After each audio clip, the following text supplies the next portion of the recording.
This episode's going to be different. When we left off, Persia had just conquered Babylon and allowed the exiled Jewish elites to return to Judah.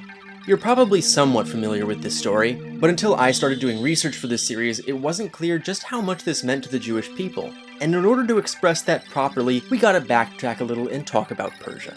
The Persians are an Indo-European culture who migrated south during the Bronze Age collapse, making them culturally around the same age as the Jews. They lived as nomadic herders in the desert region of what is now southern Iran before coming under the domination of the Assyrians and later a fellow Iranian people called the Medes.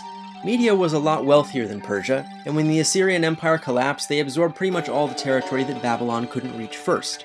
But they apparently were just as awful to the Persians as the Babylonians were to the Jews, leading a young Persian vassal named Cyrus to throw off Median rule and ultimately conquer the much larger Median Empire for himself and his people.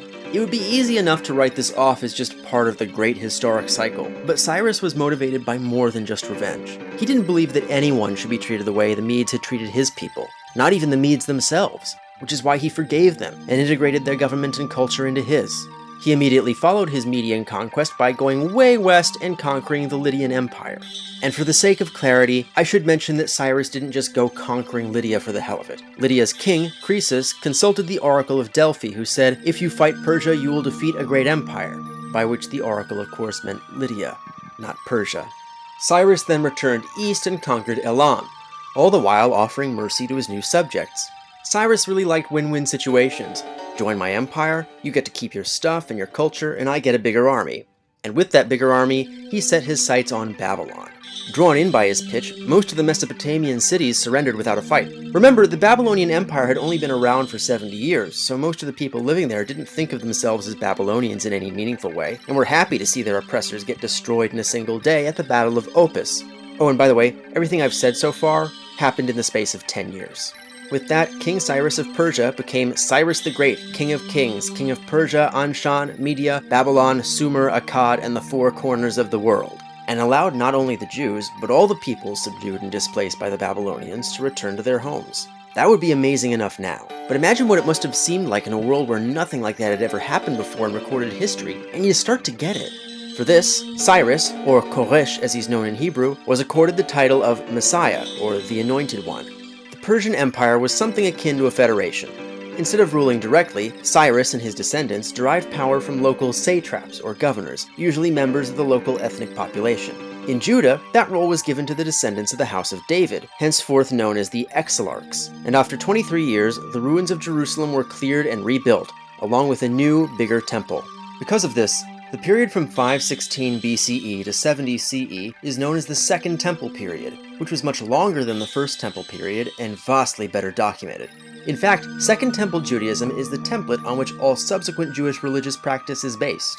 Within a generation of the new temple's opening, the oral traditions of both the Jews and the northern Israelites were compiled into what we now know as the Torah, which is why the Bible has so many stories with two different versions right next to each other. A minority of people who still identified with the long-destroyed kingdom of Israel returned to the north to take charge of their former capital of Samaria, which is why today they're called Samaritans. But being part of the Persian Empire, not merely in the empire, but part of it, meant so much more than restoring the status quo of the Davidic period.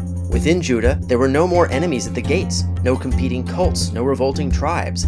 After centuries of constant war on the edge of petty empires, the Jewish nation experienced 200 years of peace, and began transitioning from a foremost militaristic culture to the scholarly and artistic one that we know and love today. No theater yet, though.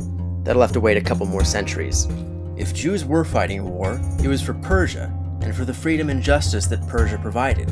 They were also fighting in entirely new places, like Greece and India, and bringing the knowledge of those places back with them. At the end of the Davidic period, the known world to the Jews probably extended as far as Egypt, Mesopotamia, what is now Armenia, and what is now Yemen. The Persian Empire alone was bigger than that world. As the Bible got closer and closer to its current form, Jewish scribes began including all sorts of anecdotes about these newly discovered lands, which is why when the prophet Jonah tries running as far away from Nineveh as he can, he takes a ship to Spain. If you've read the story of Jonah, and you're wondering why a Jew would go preach to the people of Nineveh, it's because there were Jews in Nineveh, and in Fayum, and Susa, and every other major city in the empire.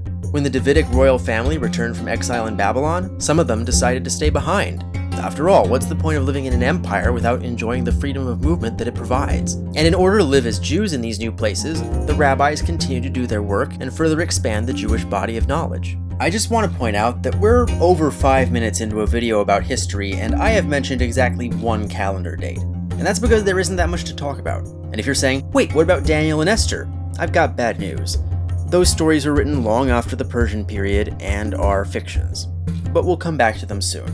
Around 460 BCE, King Artaxerxes I sent the high priest Ezra and the general Nehemiah to quell some ethnic tension in Jerusalem, but aside from that, the Persian period is completely intrigue-free. It isn't very dramatic, but I can't be anything but jealous of 217 years of peace in the Middle East, or anywhere else for that matter, let alone the ancient Persian spirit of inclusiveness and cooperation that enabled everyone within it to become wealthier, stronger, and wiser without losing their identities or forgetting their ideals.